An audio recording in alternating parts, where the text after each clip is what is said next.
Hello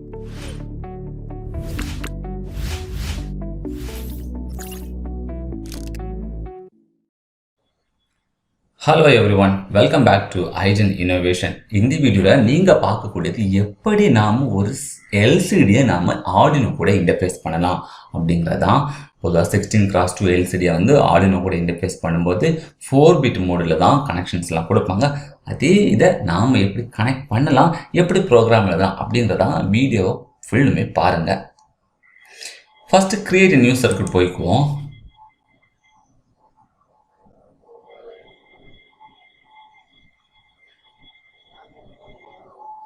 நம்மளோட new circuit layout வந்த உடனே ரீநேம் பண்ணிருங்க. First work out LCD interfacing. So LCD இன்டர்ஃபேசிங்கை பொறுத்த வரைக்கும் நமக்கு முக்கியமாக தேவையான காம்பனண்ட் LCD தான். ஸோ அந்த LCDயை வந்து நம்ம ஃபர்ஸ்ட் ட்ராக் பண்ணி வச்சுக்கலாம். ஸோ இப்போ LCD காணலை அப்படின்னா நீங்கள் காம்பனண்ட்ல ஆள் கொடுத்துக்கோங்க. ஆள் கொடுத்ததுக்கு அப்புறமா LCD எங்கே இருக்குது அப்படிங்கிறத நீங்கள் தேடினீங்க அப்படின்னா என்ன இருக்குது 16x2 LCD. ஸோ LCDயை ட்ராக் பண்ணி வச்சாச்சு. அண்ட் இதுக்கு தேவையானது ஒரு பிரெட் போர்டு, ஒரு மினி பிரெட் போர்டு எடுத்து வச்சுக்கிறேன். இந்த பிரெட் போர்டு வந்து ரொம்ப ரொம்ப ரொம்ப அவசியங்க. என்ன ரீசன் அப்படின்னு பார்த்தாச்சுன்னா, இந்த பிரெட் போர்டில் நாம் இப்போது ஒரு பொட்டன்ஷியோமீட்டர்லாம் வச்சு எல்சிடியோட ஒரு பிரைட்னஸ் நம்ம கொடுத்துக்க போகிறோம். ஸோ அதனால தான் நான் பிரெட் போர்டை நான் ப்ளேஸ் பண்ணி வச்சுக்கிறேன். ஃபர்தராக நமக்கு ஆர்டினோ போர்டு அவசியமானது. ஸோ ஆர்டினோ போர்டு எடுத்து வச்சுக்கிறேன். நான் வேரியபிள் ஒரு ரெசிஸ்டரும் தேவை. அது கனெக்ஷன் கொடுக்கும்போது நான் என்ன அப்படின்னு நான் சொல்கிறேன். அண்ட்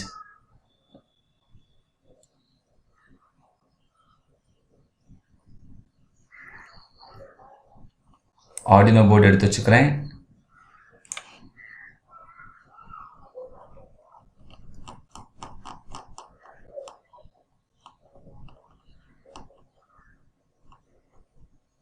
பொட்டன்ஷியோமீட்டர் என்ன இருக்கு, பொட்டன்ஷியோமீட்டர் நான் எடுத்து வச்சுக்கிறேங்க.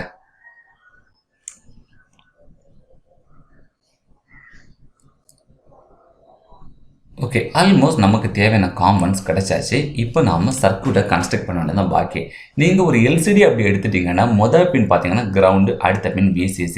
அப்போ நான் என்ன பண்ண போகிறேன் அப்படின்னா கிரவுண்டு பின்னை நான் பிளாக் கலர் ஒயரிங் போட்டு இந்த பிரெட்டோட நான் கிரவுண்டு கனெக்ஷனை டிஃபால்ட்டாக கொடுத்துக்க போகிறேங்க. ஸோ இந்த கிரவுண்டை நான் எடுத்து வச்சுக்கலாம் அப்படின்னு நான் நினைக்கிறேன். இது வந்து கன்வீனியண்ட்டாக இருக்கும். கிரவுண்டு ஒயர் கனெக்ட் பண்ணுறதுக்கு முன்னாடி இந்த பிரெட் போர்டை வந்து நான் சேஞ்ச் பண்ணலாம் அப்படின்னு நான் நினைக்கிறேன். ஏன்னா இந்த மினி பிரெட் போர்டை விட பெரிய பிரெட் போர்டை பார்த்துட்டிங்கன்னா நமக்கு தேவையான ஒரு அட்வான்டேஜ் அதில் இருக்குது. ஸோ நான் பிரெட் போர்டு எடுத்து வச்சுக்கிறேன். வெயிட் பண்ணி பார்த்துக்கோங்க.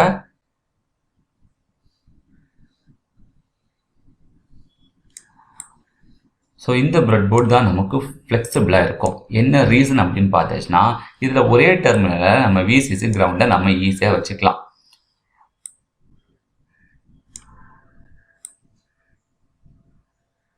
ஓகே, ஸோ இதில் பார்த்துக்கோங்க. நான் இப்போ என்னோட 5 வோல்ட்டை நான் இங்கேருந்து கிளிக் பண்ணி ட்ராக் பண்ணி இந்த டெர்மினல்ஸ் நான் கொடுத்துக்க போகிறேன். ஸோ இதை வந்து ரெட் கலரில் இண்டிகேட் பண்ணுறேன். அண்ட் கிரவுண்டு, ஸோ கிரவுண்டையும் இதே மாதிரி தாங்க. அதை வந்து பிளாக் கலர் ஒயர் வச்சுக்கிட்டு நான் கிரவுண்டு கனெக்ஷனை இங்கேருந்து நான் எடுத்து ஈஸியாக கொடுத்துக்க போகிறேன். இந்த ஃபெசிலிட்டி வந்து நம்மளோட பிரெட் போர்டில், அதாவது மினி பிரெட் போர்டில் கிடையாது. அதனால நாம் கொஞ்சம் பிக் சைஸான பிரெட் போர்டை எடுத்துக்க போகிறோம். இப்போ நான் என்னோட பவர் சப்ளை எங்கெல்லாம் தேவையோ அதுக்கு நான் கொடுத்துக்க போகிறேன். ஸோ பவர் சப்ளை எங்கெல்லாம் தேவைப்படும் அப்படின்னு பார்த்தாச்சுன்னா ஃபர்ஸ்ட் வந்து LCDயில் மொதல் பின் அப்படின்னு பார்த்தீங்கன்னா கிரவுண்டு. ஸோ கிரவுண்டு எடுத்து நான் கிரவுண்டு கொடுத்துக்கிறேன். அதுக்கு அடுத்த பின் பார்த்தீங்கன்னா VCC. ஸோ VCC எடுத்து நான் VCC கொடுத்துக்கோங்க. ஸோ VCC எடுத்து VCC கொடுத்தாச்சு. சிமிலர்லி இந்த LCDயில் பார்த்துட்டிங்கன்னா ஒரு LED இருக்குது. இந்த LED இருந்தால் தான், இந்த LED கரெக்டான பவர் சப்ளை கொடுத்தா தான் நமக்கு வந்து ப்ராப்பரான இது கிடைக்கும், பிரைட்னஸ் கிடைக்கும். ஸோ அந்த ரீசனுக்காக தான் நான் இப்போ என்ன பண்ண போகிறேன் அப்படின்னா இதில் வந்து நான் ஒயரிங் கொடுக்க போகிறேன். ஸோ LEDயோட கேத்தோட டெர்மினல்னா கிரவுண்டு தாங்க. ஸோ கேத்தோட வந்து நான் கிரவுண்ட் பண்ண போகிறேன். ஸோ ப்ரௌன் பிளாக் கலர் கொடுத்தாச்சு. ஓகே, இப்போ இந்த எல்இடிக்கு வந்து ஆனோட்னா நம்ம VCC தான் கொடுக்கணும். ஆனால் நாம் கண்டிப்பாக இந்த ரெசிஸ்டர் வழியாக தான் கொடுக்கணும். ஏன்னா எல்இடியோட ஆப்ரேட்டிங் வோல்ட் பார்த்தீங்கன்னா ஜஸ்ட் ஒரு 2.2 வோல்ட் அப்படிங்கிறதான். அதனால தான் நம்ம இப்போ என்ன பண்ண போகிறோம் அப்படின்னா இந்த எல்இடிக்கு நாம் ஒரு ரெசிஸ்டர் வழியாக நம்ம கனெக்ஷன் கொடுத்துக்க போகிறோம். ஸோ எல்இடி லைட்டை நான் ஜஸ்ட் கீழே ட்ராக் பண்ணலாம்னு நினைக்கிறேன். வெயிட்,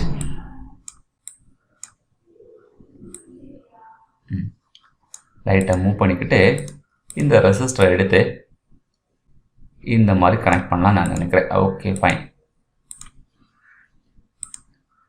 ஓகே, ஸோ இப்போ எனக்கு எல்சிடியில் நான் கொடுக்க வேண்டிய பவர் சப்ளைங்கிற கனெக்ஷன்ஸ் முடிச்சாச்சு. இன்னும் என்ன பண்ணணும் அப்படின்னு பார்த்தாச்சுன்னா இந்த பொட்டன்ஷியல் மீட்டருக்கும் நம்ம விசிசி கிரவுண்டு கொடுக்கணும். ஸோ இதில் ஒரு ரெண்டு வந்து விசிசி, அடுத்த ரெண்டு பார்த்தீங்கன்னா கிரவுண்டு.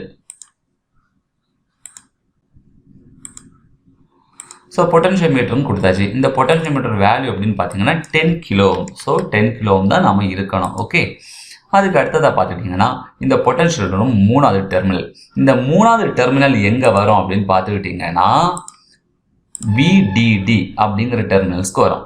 ஸோ நான் இப்போ என்ன பண்ண போகிறேன் அப்படின்னு பார்த்துக்கோங்க.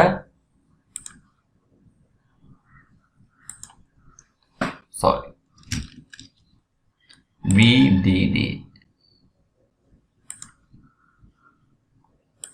Okay, fine. ஸோ இந்த பொட்டன்ஷியல் மீட்டர் நான் வேரி பண்ணும்போது என்னால் இந்த எல்சிடியில் பிரைட்னஸையும் என்னால் டிஃபர் பண்ணி பார்த்துக்க முடியும். நான் இப்போ உங்களுக்கு நான் காட்டி தரேன்.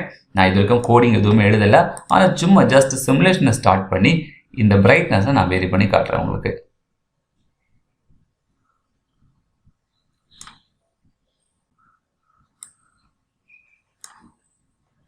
ஒரு பிளண்டர் மிஸ்டேக் இருக்குங்க.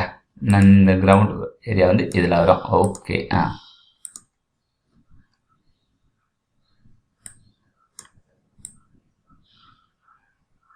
பார்த்தீங்களா பிரைட்னஸ் வேரி ஆகுது. இப்போ உங்களால் இதில் பிளாக்ஸ் பார்க்க முடியுது. Okay, at the same time நான் வந்து டியூன் பண்ண அந்த பிளாக்ஸ் வந்து ரெடியூஸ் ஆகிக்கிட்டே இருக்குது. ஸோ இந்த மாதிரி பிரைட்னஸை நம்ம சரியாக கொடுத்தா மட்டும்தான் நம்மளால் எல்சிடியில் டெக்ஸ்ட் பார்த்துக்க முடியும். ஓகே, இனி அடுத்தது எல்சிடியோட டேட்டா பின்ஸ் அண்ட் கண்ட்ரோல் பின்ஸை நம்ம கனெக்ட் பண்ணிக்க போகிறோம். ஸோ கண்ட்ரோல் பின் அப்படின்னு சொல்லும்போது ஆர்எஸ் ஆர்டபிள்யூ எனேபிள். இதில் ஆர்டபிள்யூ எப்போவுமே கிரவுண்டாக தான் கனெக்ட் ஆகி இருக்கணும், அதுதான் மஸ்ட்டும் கூட. அதனால அதையும் நான் என்ன பண்ண போகிறேன் அப்படின்னா கிரவுண்டுக்கு நான் பண்ண போகிறேன்.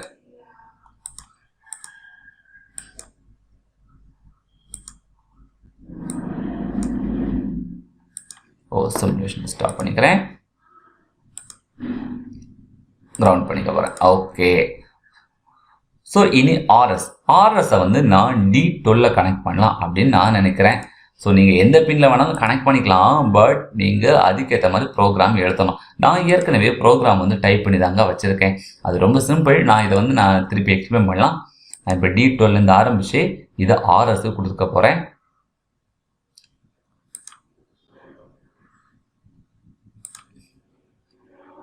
ஆர்எஸ், அதுக்கு அடுத்ததாக பார்த்தீங்கன்னா எனேபிள். ஸோ எனேபிளும் கிட்டத்தட்ட அதே மாதிரி தாங்க. நீங்கள் ஜஸ்ட் ஒயர் வந்து மேலே ஓவர்லேப் ஆனாலும் ப்ராப்ளம் கிடையாது, ரெண்டுமே ஷார்ட் ஆகாது. பட் உங்களுக்கு கன்வீனியண்ட்டாக இருக்கணும் அப்படின்னா நீங்கள் கலரிங்கை மட்டும் நீங்கள் மாற்றி பார்த்துக்கலாம். ஓகே, ஸோ கலரிங்கை மாற்றும்போது மேபி உங்களுக்கு வந்து ரொம்ப கன்ஃபியூஸ் ஆகாமல் இருக்கும். இப்போ ஆர்எஸை நான் எனேபிளும் கொடுத்தாச்சு. இனி பார்த்துட்டிங்கன்னா D0, D1, D2, D3 4 பின் இருக்குது. இந்த 4 விட்டுருவோம். பேலன்ஸ் கூட 4 பின்னை தான் நாம் எடுத்துக்கணும். இந்த 4 பின்னை தான் நாம் ஆர்டினோ கூட இன்டர்ஃபேஸ் பண்ணணும். அந்த 4 பின் என்னெல்லாம் அப்படிங்கிறத நான் எங்கள் ப்ரோக்ராமில் எழுதியிருக்கேன். 5, 4, 3, 2. ஓகே, நீங்கள் வந்து ஆர்எஸை வந்து நான் D12 கனெக்ட் பண்ணியிருக்கேன், எனேபிள் வந்து D11 கனெக்ட் பண்ணியிருக்கேன். நீங்கள் பார்த்தீங்க 5, 4, 3, 2 தான் D4, D5, D6, D7. அப்போது நான் இந்த 5வது பின்லேருந்து ஆரம்பிக்கிறேன். 5வது பின்லேருந்து ஆரம்பித்து அதை D4 கொண்டு வரேன்.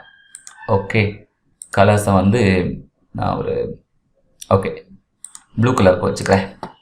So 5, 4, D and finally 2.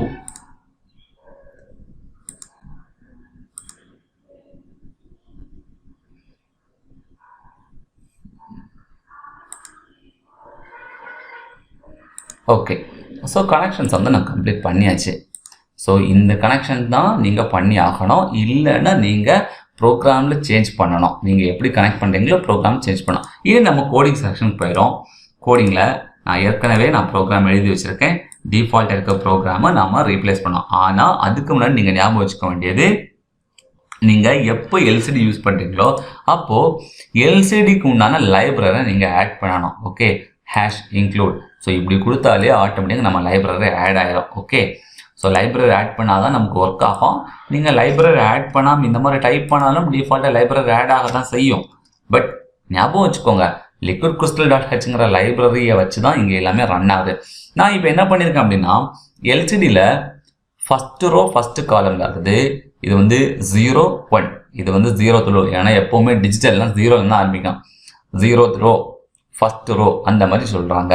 அடுத்தது 0th காலம், ஃபஸ்ட்டு காலம், செகண்ட் காலம், தேர்ட் காலம், அப்படி மொத்தம் நமக்கு 16 காலம்ஸ் இருக்குது. மொத்தம் 2 ரோ தான். ஆனால் 2ன்னா 1 2 நம்ம கணக்கு பண்ணக்கூடாது. 0 1 அப்படி தான் நம்ம கணக்கு பண்ணணும். ஓகே, அதனால இந்த ஆர்டினலே பாருங்கள், பின் நம்பர் 0லேருந்து தான் வருது. 0 1 2 3 4 5 அப் டு D13 வரைக்கும். சிமிலர்லி இங்கே 0th ரோ ஃபஸ்ட் ரோ அந்த மாதிரி ஒரு கணக்கு. ஓகே, இப்போ நான் என்ன பண்ண போகிறேன் அப்படின்னா, இந்த ப்ரோக்ராமை நான் ரன் பண்ணி காட்டுறேன். ஸோ ப்ரோக்ராம் ரொம்ப சிம்பிள். ஹெடர் ஃபைல், நான் எந்தெந்த பின் யூஸ் பண்ணியிருக்கேன், ஆர்எஸ் எந்த பின், ஆர்டபிள்யூ எந்த பின், D4 D5 D6 D7 எந்த பின் அப்படிங்கிறது. அப்புறம் தான் எல்சிடியை நான் யூஸ் பண்ணுறேன்னு ஒரு சின்ன ஒரு ஐடென்டிஃபிகேஷன். அதுக்கப்புறமா ஃபஸ்ட் ரோ ஃபஸ்ட்டு காலமில் அட்டல் திங்கரிங் வரணும். அடுத்தது செகண்ட் ரோ ஃபஸ்ட்டு காலம்லேருந்து ஸ்பேஸ், இதெல்லாம் ஸ்பேஸ் ஆகும். அடுத்தது லேப் இந்த மாதிரி டிஸ்பிளே ஆகணும்னு சொல்லிட்டு சிமுலேஷனை ஸ்டார்ட் பண்ணுறேன். பார்த்தீங்களா, அட்டல் திங்கரிங் லேப்.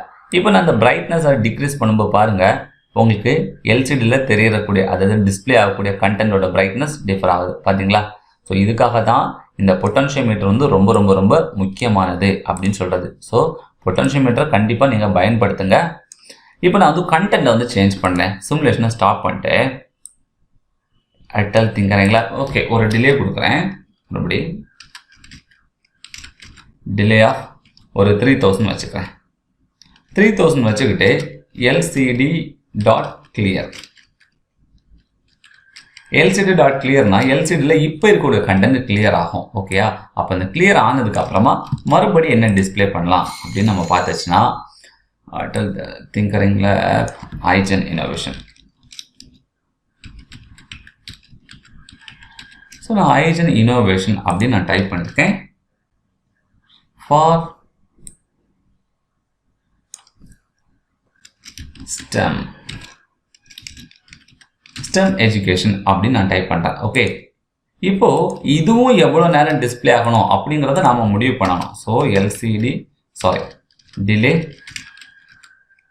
ப்ராக்கெட்டில் ஒரு 3000 மில்லி செகண்ட்ஸ் கொடுத்துக்கோமே. அப்புறம் எல்சிடி டாட் கிளியர். இப்போ என்ன ஆகும்னு பார்த்துக்கோங்க. ஃபஸ்ட்டு இந்த கண்டென்ட் டிஸ்பிளே ஆகும். அடுத்தது ஐஜன் இன்னோவேஷன் அப்படின்னு வந்து கண்டென்ட் டிஸ்பிளே ஆகும். ஸோ நமக்கு ஃபஸ்ட்டு கண்டென்ட் வந்தாச்சு. இப்போ ஒரு டைம் பீரியட் முடிச்சதுக்கு அப்புறமா இனிஷியலாக அடுத்தது eigen innovation STEM education. So மறுபடியும் இது வந்து வாய்டு லூப்பில் இருக்கனால ரிப்பீட்டடாக வந்துக்கிட்டே இருக்கும். ஸோ இப்படி தாங்க ஒரு எல்சிடி ப்ரோக்ராமை நம்ம எழுதணும் அப்படிங்கிறது. ஸோ ஐ ஹோப் வந்து உங்களுக்கு இதில் ஒரு குட் ஐடியா கிடைச்சிருக்கும் அப்படின்னு நினைக்கிறேன். ஸோ ஒயரிங்ஸில் மட்டும் கொஞ்சம் கவனமாக நீங்கள் ஒயரிங் பண்ணாலே போதும். மற்றபடி எல்சிடி ப்ரோக்ராம் ரொம்ப ரொம்ப ஈஸிங்க. எந்தெந்த பின்னில் யூஸ் பண்ணுறீங்க அப்படிங்கிறத மட்டும் நீங்கள் ஸ்பெசிஃபை பண்ணால் போதும். கண்டிப்பாக ஹெடர் ஃபைல் யூஸ் பண்ணணும். அதுக்கப்புறமா பார்த்துட்டிங்கன்னா எந்த ரோ எந்த காலமில் வரணும் அப்படிங்கிறத நாம் இதில் மென்ஷன் பண்ணணும். ஓகே, பட் இன்னொரு தடவை உங்களுக்கு இன்னொரு அண்டர்ஸ்டாண்டிங்கு நான் ஒன்று சொல்லித்தரேன். 0th ரோ 0th காலம் அப்படிங்கிறதுக்கு ஒரு சின்ன சேஞ்ச் பண்ணிட்டு இதில் 5ன்னு போடுறேன். 5ன்னு போட்டுட்டு எல்சிடி டாட் பிரிண்ட் ப்ராக்கெட்டில் ஹலோ. இப்போ என்ன நடக்கும் அப்படின்னு நீங்கள் பார்த்துட்டீங்கன்னா 5வது காலம்லேருந்து நமக்கு டிஸ்பிளே ஆகும்.